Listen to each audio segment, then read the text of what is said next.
कर्म को ब्रह्मा अर्पित करें। महामुनि व्यास को नदी के उस पार जाना था और वे नाव के प्रशिक्षा कर रहे थे। इतने में वहां कुछ गोपियां पहुंची। काफी समय प्रतीक्षा करने के बाद भी जब कोई नाव नहीं आई तो गोपियों ने निराश हो व्यासदेव से पूछा, महाराज नाव तो कोई आ नहीं रही है, तो क्या किया जाए?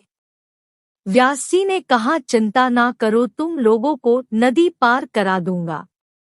मगर मैं भी नाव की प्रतीक्षा करते करते थक गया हूँ, तो मुझे भूख लगी है, क्या तुम लोग कुछ दे सकती हो? गोपिया के पास ताज़ा दूध मलाई मक्खन था, जिसमें से कुछ व्यास जी को दे दिया।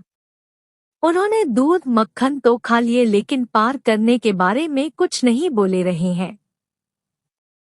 तब वे उनसे बोली, नाव का क्या हुआ?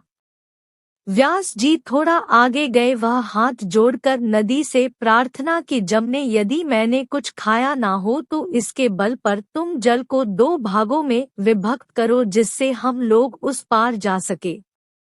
जो ही उन्होंने ऐसा ने कहा, नदी 2 भागों में विभाजित हो गई और बीच में सूखा किनारा बिछ गया। यह देख गोपियां चकित हो गई, मन ही मन सोचने लगे कि थोड़ी देर पहले तो हमसे इन्होंने दूध मक्खन मांग कर खाया था, अब कह रहे हैं कि कुछ नहीं खाया। यमुना को भी इनके कथन पर विश्वास हो गया। आखिर उन्होंने व्यासदेव से इसका रहस्य पूछ लिया। महामुनि ने कहा, आपने मुझे दूध मलाई मक्खन अवश्य दी थी, किंतु उसे मैंने नहीं, मेरे हृदय में अवस्थित भगवान ने खाया था।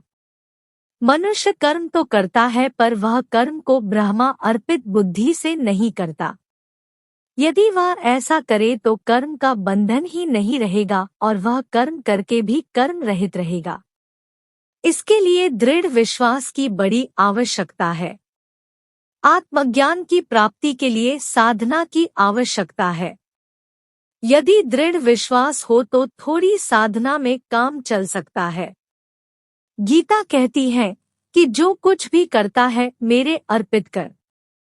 जय जय श्री राधे।